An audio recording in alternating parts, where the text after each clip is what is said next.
Welcome to Busted Pencil's Homeroom. It's educated educators talking education. Dr. Tim Slecker here, going, with my colleague and friend, Jacob, chairman of the boards, Dr. Johnny Lupinacci. You know, not that he's missing homeroom, but he has a legitimate excuse. It was submitted and signed by his rightful guardian, Jacob, that gave him the ability to um, you know not be in attendance today. So we have to, whenever a parent or guardian puts forth the fact that the person that they're responsible for can't make it for the day, what we do here at Busted Pencils is we honor it. you know I respect I that, mean, Tim. yeah, because sometimes, things like that happen. Now, what I hope I don't do is like later in the day when I'm watching, baseball, I don't see like the camera cut and see Dr. Johnny Lupinacci in the stands, Next to cheering the on Pope. his, yeah, well, next to the Pope. And, kind of reminded me of that Ferris Bueller's Day Off scene there, when Ferris got caught at the Chicago Cubs game. I think it was Cubs, maybe it was White Sox, but his principal though happened to look away from the camera at the right time. So anyway, Dr. Johnny Lupinacci, we will miss you, but we've got this. Jacob, it's a homeroom, and typically we like to come into a homeroom and like what's going on, what's happening in the world. And I know you had let me know that there's a little question or something that's concern. You think hit me, man, hit me where it matters. Yeah, Tim, I found this interesting article on Higher Ed Dive, and I couldn't help but think about you because you told me that you used to work for Penn State, didn't you? Yeah, I was 10 years as a faculty member and also a division head leader. I was at the Penn State Altoona campus. What's happening at my old big or Penn State. I mean, massive, incredibly popular land grant institution. I know when I was applying to go to colleges back in the 80s, everybody was looking to get into Penn State. So this has got to be exciting news. It is not exciting news. It's a little bit Oh, more negative news, I would say. And I'm hoping to get your opinion on this and see what you know about it because I went to a state satellite school. I went to one of the University of Wisconsin schools outside of Madison. This pertains to those sort of schools in Penn State. I don't know how that works there, so you're going to have to fill me in. But it says that they have proposed closing 7 Commonwealth campuses. Now, can you explain to me what a Commonwealth campus is for the Penn State system? yeah, actually, that's boy. When you get into the Penn State system, you find out that there's a lot of like, wait a minute, explain that to me, because that's not the reality that I know. And in fact, Jacob, what you point out too, it is different than the University of Wisconsin system, because those schools that, whether it's Whitewater, Lacrosse, and institutions like that, they actually are independent of the University of Wisconsin, the kind of what we call the mothership, Hmm. which would be UW Madison. There's much more independence. Where at the Penn State, the Commonwealth campuses actually are an extension of the main campus of Penn State. So it's all wrapped up together like that. And in fact, when I was at Penn State Altoona, and at that time, one of the things that they reminded us constantly was is that we might be at the Penn State Altoona campus, but we are Penn State. Okay. So we are Penn State, and a lot of that was is to kind of say it's like, oh, you went, the branch campus stigma was a little bit there, and Penn State was trying to say, look, there's no stigma. If you're at Penn State Altoona, if you're at Penn State Berks, if you're at Penn State University Park main campus, you are at Penn State, and so it's a Penn State campus. What this did was, allow for those smaller communities and for students in those areas to actually access a high quality Penn State education without having to go to the main campus in University Park, Pennsylvania. So, a nice option for people that really wanted to get the Penn State education credentials, but maybe not have the ability or desire to want to, pick up and move across the state of Pennsylvania or wherever you're at. So this was a real nice option to get a Penn State degree. And as we always, when you look at the degree when you graduate from any of these campuses, all it says is Penn State. Yeah, that's pretty Does it cool. I does like that. does that make so? Did you get the difference there? Yes, I do see the difference there. It kind of Okay, reminds me of I did some volunteering for veterans, and they were talking to these guys, and they're like, "Hey, whether you're a combat veteran or not, you're still a veteran, and we want to respect you." And it's like, "Hey, listen, whether you're at the main campus or you went to the satellite campus, degree says Penn State, so you guys are Penn that's State." it. That's it. So now, wait, the headline was saying they're going to potentially close. Yes, yep. Give me It's more. Give me more, man. So let me dive into the article a bit with you. It says Pennsylvania State University officials are seeking to close 7 of the institution's Commonwealth campuses at the end of the 2026-27 academic year. Campuses in Dubois, by the way, no idea if I'm going to say these right. I'm not from Pennsylvania, Tim, so let me know. Dubois, Fayette, Mont Alto, New Kensington, Shenango, Wilkes-Barre, and York. Was I close on any of that? Wow. Yeah. Well, I mean, not too bad. Most people would say Dubois, but being from Pennsylvania, it's Dubois. Du Bois. Okay. Not to be confused with Dubois, and Shenango, but you were pretty close on it. The rest, right on the bat. Wow. So there's a proposal that those campuses be closed. I didn't hear Penn State Altoona, which is where I spent my 10 years. Well, So because you have that um, place in a great condition. There's no I, need. I guess, yeah, my contributions there 15 years ago has really just held up well. Um, Interesting. Okay, let's look at this and say, you know what, Jacob, I'm not surprised. And I'm going to say that from the standpoint of saying, not because I don't think Penn State is quality. I mean, Penn State is an incredible institution. Um, what's happening at Penn State is what's happening all over the country. Yeah. The number of students that are applying for entry has declined drastically. Higher education is facing, stiff competition just from a sheer numbers point of view. And Pennsylvania, my old home state of which is one of these states where, there seems to be, whether it's a Penn State, whether it's a Pitt, whether it's one of the Pennsylvania system schools, whether it's a community college, whether it's a private college, there is no shortage of an ability to find a higher ed institution. And back in the day, I think that worked out really well. Right now, though, with the population demographic, particularly of college age students, in the decline, the negative connotations or feelings that the public has towards higher education in general, and the kind of rethinking that a lot of parents and their students and even adults who are returning to education looking at and saying, is it worth the cost? And kind of pulling out and then realizing that, for the most part, there's been a pretty strong economy that is allowing people to make a decent wage without a college degree. Putting all that together, guess what that means? Enrollment decline. Yeah. Right? Well, Now, I'm going to point this though little kind of twist in this story though. So there's no proposal to reduce or shrink or close down the Penn State main campus.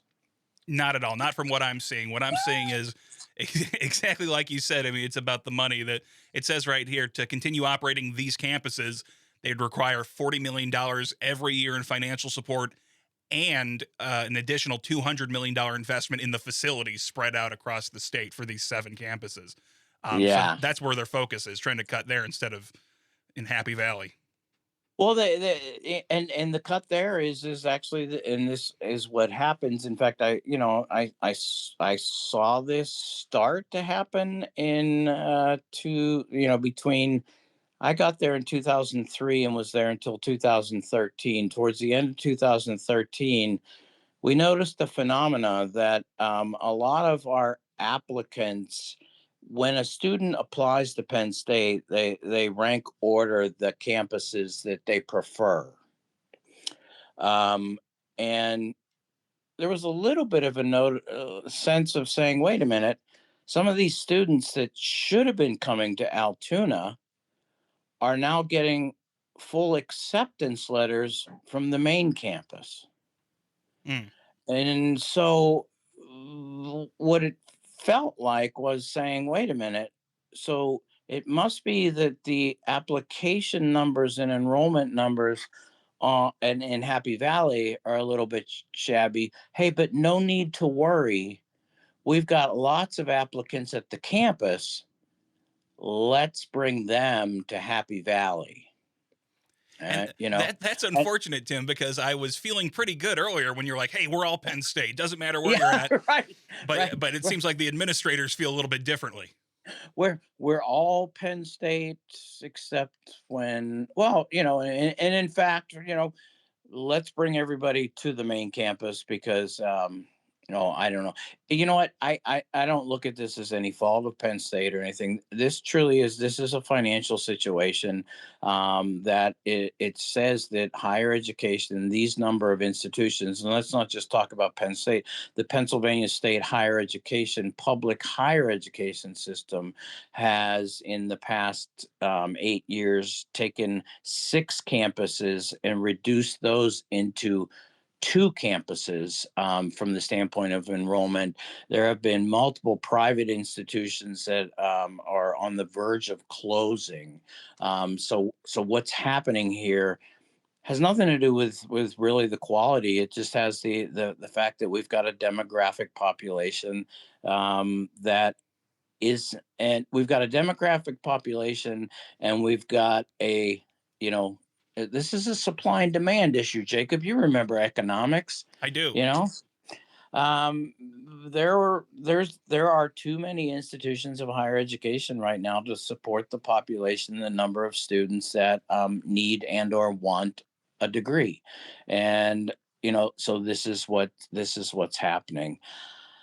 I got to tell you though, that sounds maybe insensitive or kind of like, Tim, that's awfully factual without any emotions. Um, no, I understand this in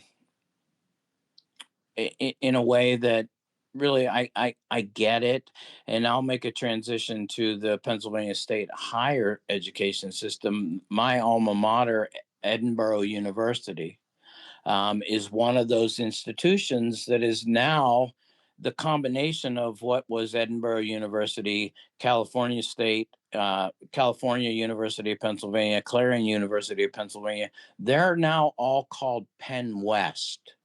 In fact, my LinkedIn didn't even ask me if I wanted to change my affiliation. It automatically told me that I'm a graduate of Penn West. Wow. Okay. Yeah. and but what happens in that reality, so like Edinburgh, Pennsylvania, which is the home of Edinburgh University of Pennsylvania, that institution is a bedrock institution of that community. The same goes for California, and the potential that it was going to be closed really hurts those local communities. So back to Penn State, those campuses, they have long histories in those communities of being, an institution that has really served the needs of the community. This is going to be a hard hit to the local communities and the local economy because you're talking about, faculty who are not or going to have to be, either laid off or moved out. All of the services that go into supporting those campuses, that's all going to dry up.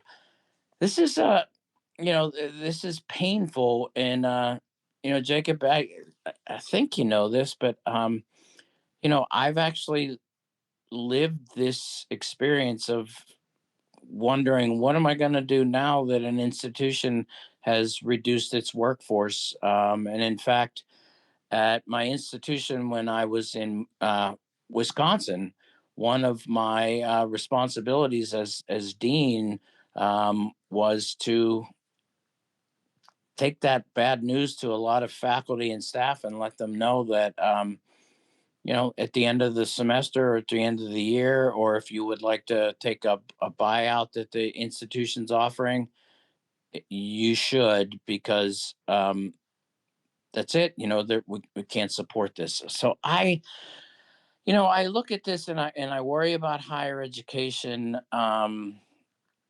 But I also kind of get the demographic reality. I've rambled, Jacob. What do you think now? Yeah, I know it's a difficult demographic reality right now for getting enrollment at these universities. Even my college that I graduated from just last year, the last year or two at that university, I saw drop off in new coming students. There's emails all the time coming from the dean saying, "Hey, we're not closing just yet. Don't worry." Uh, we're reducing the staff numbers, but don't worry, we're going to stay open. Tough times. I know that for me, growing up as I guess a child of the recession, you could say.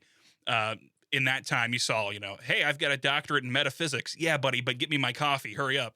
The erosion of the value or the feeling that there's that direct pipeline from, oh, I went to college, I got my degree, I'm going to get a good job because of it. I think people my age and younger are a little bit more dubious about that. So college becomes a very expensive and risky proposition for people my age thinking about getting into higher education. The pandemic only made that worse. It changed things up. Now, there's opportunities coming like AI to change the system. I think the pandemic showing us, hey, a lot of this can be done remotely. We can change some of the old institutions of learning, but it takes time. I can see how it's a huge challenge for people in education. Yeah, and this is where I don't know the particulars of the Penn State campuses and what they have or haven't been doing to try to adapt to the new reality. Whether it's offering blended, hybrid education, more career focused. And I will say that I do think that higher education needs to really really rethink how it offers education through the modalities, and the whole idea of a degree program and the prominence of degree programs, and being more realistic that maybe weekend credentials, certificate programs, in ways that actually serve students, like you said, skeptical students that say, you know what, a 4 year degree, I can't do it right now, but you're saying there's like a credentialing program that could allow me to move up in the company I'm currently at. Well, then, yeah, I'll give that a try, right? And then so that could really start to establish some more trust. And I do see institutions doing that more and more often. And those that do are going to be the ones that continue to thrive. And those that are going to be late and, in fact, continue to insist on saying that, but what we do is quality and how we do it is quality, and it's stood the test for the last 100 years. um, hey, it'll be a nice memorial, um, that Yeah. you can hang your hat on the fact that you didn't give up your principles. But I really do see this, though. I mean, this Penn State reality. Again, it's not shocking. I hate that it's not shocking, but it's where we are, and I think that if I'm an institution of higher education, if I'm a provost, a president, or a dean, and I'm seeing this, and I'm sure they are, Um, what is it that your institution under your leadership is, willing to do to kind of look for those new students, to make those new connections with the communities that you're already involved in, reestablish connections, build new partnerships with industry, and really kind of make a new day for higher education. I think that while the news is sad and for a little bit stifling, or maybe I also take this moment as being, really exciting for innovative institutions to really step out and, really put forth this opportunity for access to so many more students who never imagined that they were ever going to go to college to begin with. What a great way now for an institution of higher education to say, no, no, no, no. We want you. In fact, we know we have something that can support you. Instead of the old, well, what's your SAT scores? What's your ACT scores? Can you do this? Hey, you took that degree, 12 years ago. Sorry, you're going to have to repeat 60 plus credits. No, no, no, no. We are now in partnership with the community. We're creating access, we're creating bonds, and I think that's something to be excited about. No, Tim didn't just say it's exciting that Penn State is proposing closing campuses. I'm saying there's an excitement of the possibility of moving higher education into a place that could really go a long way in creating a positive cultural sense of the institution and really serving the needs of the students and the community members who could see these institutions as anchors, as bedrocks, as those places where, hey, if we need something, we know our institution of higher education is working with us. So, Jacob, that's what I got, man. You know what that means? Now it's time for your moment of zen.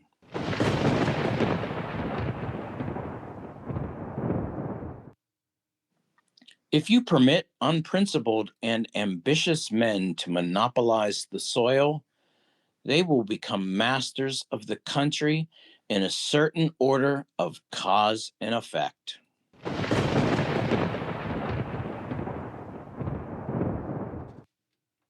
Hey, thanks for listening to Busted Pencils Homeroom. Really appreciated you spending time with Jacob and me, Tim. Looking forward, Johnny will be back. Make sure your Wednesday classes in session, Fridays hurdles and home runs, Saturdays, hey, the broadcast 1 hour of Busted Pencils across all the civic media stations, the apps, Busted Pencils, 1 full hour, 3 p.m. Central Time. And of course, you can always download it, Apple Podcasts, Spotify Podcasts, or wherever you get your podcasts. Remind everybody real quickly though, hey, leave us a review. Tell us what you think, because that really goes a long way in helping Johnny, Jacob, and Tim sometimes, get out of the doldrums.